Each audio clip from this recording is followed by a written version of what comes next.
Alright,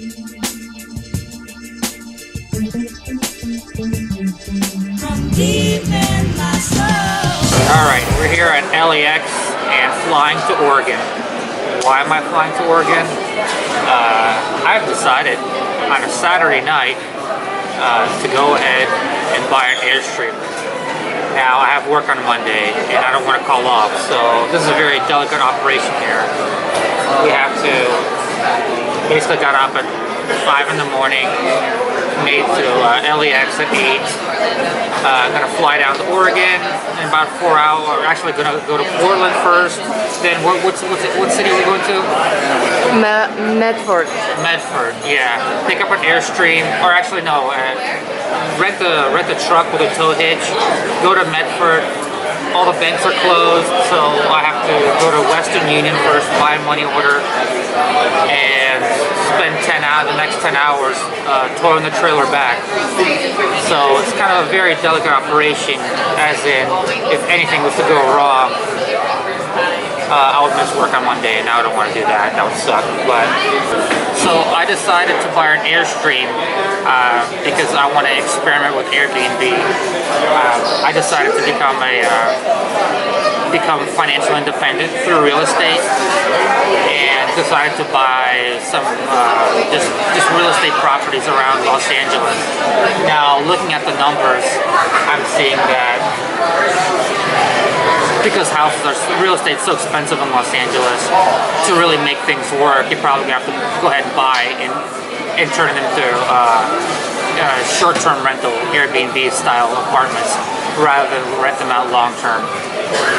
So that's that, and I thought before buying a house just for Airbnb specifically, I thought it'd be a really good idea to actually just get like a cool Airstream in the backyard, experiment with that, make sure I like it, make sure it's all good, and it's something that I'm into. Just even thinking about all the challenges that just setting up this Airstream. Like, first of all, I have an alleyway in the backyard where it might be a tough fit. However, I'm buying a pretty small Airstream, so it shouldn't be a big deal.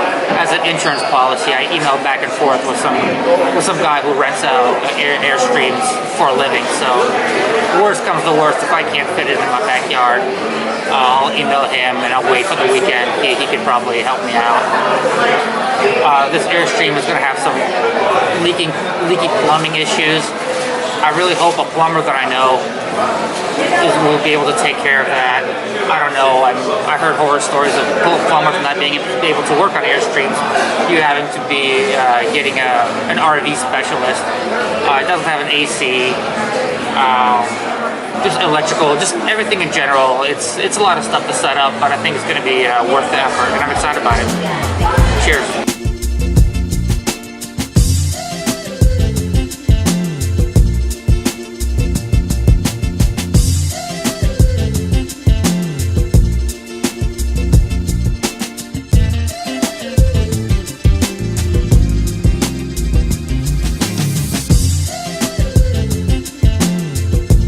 Alright, so my delicate plan had a slight hiccup. So originally, we're about to fly into the small town, but luckily the guy that I'm buying the Airstream from, he called me right before we're about to board on the small tiny little airplane. He said, hey, I told him about the plan that we're actually going to rent a truck. And he let me know that it's such a small town / airport that there are no car rentals around. And that the closest one is 3 hours away, and we're in Portland, Oregon, which is 4 hours away, so it didn't even make sense to fly down to the airport. So basically, before boarding the plane, we got off and just decided to remain in Portland, Oregon to rent a car to tow the Airstream. Now, there's kind of complications with this. Basically, asking around, well, first of all, there were 5 rental car places.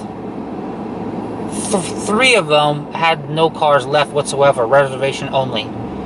And the other couple, well, so my issue is, A, I needed a truck with a trailer hitch, and B, I want to pick up the truck here and drop it off at Los Angeles. I thought all of them were like national chains, but apparently like Budget and Dollar or whatever, you couldn't drop the truck off at Los Angeles. I called U-Haul. That would have been $1,000 to rent their like stupid U-Haul, big ass U-Haul truck that I don't want to rent. So finally, oh, and another thing is, you can get a truck with a hitch, but it would void. They would straight up tell me I can't. It was not permitted for me to attach a hitch or tow anything with their vehicle. So we just decided to just not tell them what we're gonna do.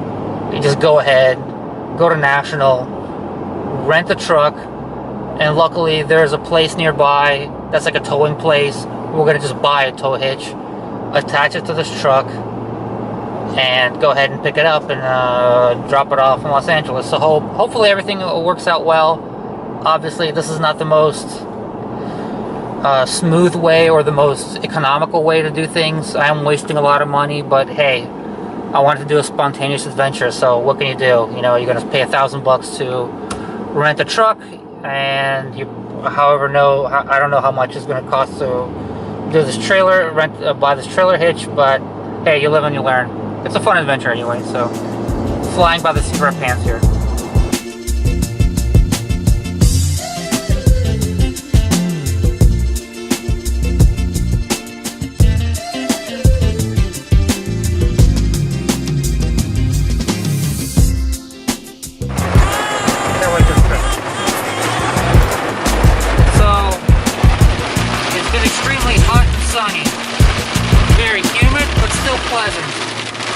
And now that we're about to go after a whole day's worth of traveling, we're about to get out of the car to actually look and assess the Airstream and deal with the guy who's going to sell it to us. It starts raining and hailing. So, as luck would have it, keep you posted. Okay, we had a bit of a hiccup. Unfortunately, I kind of knew this was going to happen, but I pressed my luck anyway. This was a crazy idea. Seeing something that I want to buy in Oregon, you know, the night before, and just flying out there, and you know, too many ducks had to line up, you know, correctly. Basically, I was being able to rent the truck that I needed, getting the hitch, meeting up with this dude, and finally, what really did me in right now is the Airstream we negotiated would be $12,500, and the final snag is it's a Sunday, and really banks don't work on Sundays. However, I thought maybe if I go to Western Union, I can buy a $12,000 money order. And well, the Western Union, I met up with a guy. We went to the Western Union. The thing is, just buying a $12,000 transaction for the money order would obviously set off a fraud alert on my account, and I knew that was going to happen. Now I called Bank of America and I talked to them, and apparently they have multiple fraud departments, or maybe apparently it depends on what status you have with the Bank of America. I don't have millions of dollars in the bank account, so I'm not VIP status of Bank of America, unlike some people. So basically, my fraud department is closed for the day, and there's nothing they can do about it. And there's nothing you can say to them over the phone, even though, like, hey, this is your money. It's just, you just need to talk to that department, and it's closed. You need to call them back. So I have two options. A, just give up and drive this truck for 10 hours empty-handed back to LA, and that would be a bummer. Or I can spend the night, God knows where, drinking beer at BW3's, and calling the fraud department tomorrow morning and getting the block removed, and getting my Airbnb trailer. Getting my Airbnb trailer. My little Airstream that I've been planning to get. So that's that. Let's check back tomorrow. Well, the saga continues, but at least we see the light at the end of the tunnel. We made a decision to actually spend the night in that small Crater Lake City at a cheap motel and, call Bank of America customer service or fraud department to unlock my debit card. And luckily, the people that we're buying it from, they're self-employed. They install carpets for a living, so they had time to just, meet up with us at Western Union in the morning again. However, more sad news. Western Union has to run my debit card as debit and can't use credit. But Bank of America Fraud Protection said the only way I can, do a $12,000 transaction if they were to run my card as credit. And we thought of other options. We went to their bank to try to do a money transfer, a wire transfer, but the issue is the fastest it would take 24 hours, but they wouldn't give me the trailer without, receiving the cash, and I could understand that. So with a lot of back and forth, and with already tons of sunk cost, meaning I flew out here, already spent the night, already rented a truck, already called a day off of work, because I, kind of had to spend the night there. The best option, unfortunately, would to drive 2.5 hours to the neighboring city, to the closest Bank of America, get cash, and drive back. I know this is an adventure. I mean, luckily, the scenery is beautiful. The nice roads, beautiful lakes. Luckily, there's no construction, no traffic. But still, I mean, driving 100 miles to some other town just to get cash to pay for the Airstream is pretty fucking excessive. But what can you do? You already spent so much time, trying to get it. So don't want to come back empty-handed. I know it's a psychological thing. So at least we got the cash now. So see the light at the end of the tunnel. And yeah, hopefully, I mean, with these type of trips, that anything wrong would go wrong. So I should have known, I should have just had cash from the beginning. I knew you shouldn't rely. I think I hated Western Union before. I thought they were an obsolete company as far as sending money, because you can send money with Venmo now. Now I hate them even more. It's me not able. It's just so frustrating that you have the money, but you're not able to transfer it over.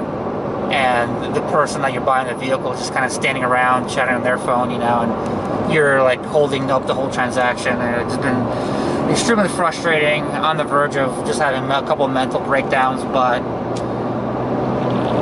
we're almost there. I think just gonna have the cash. Luckily, hopefully, there's gonna be no problems attaching it to the truck, and yeah, that's it.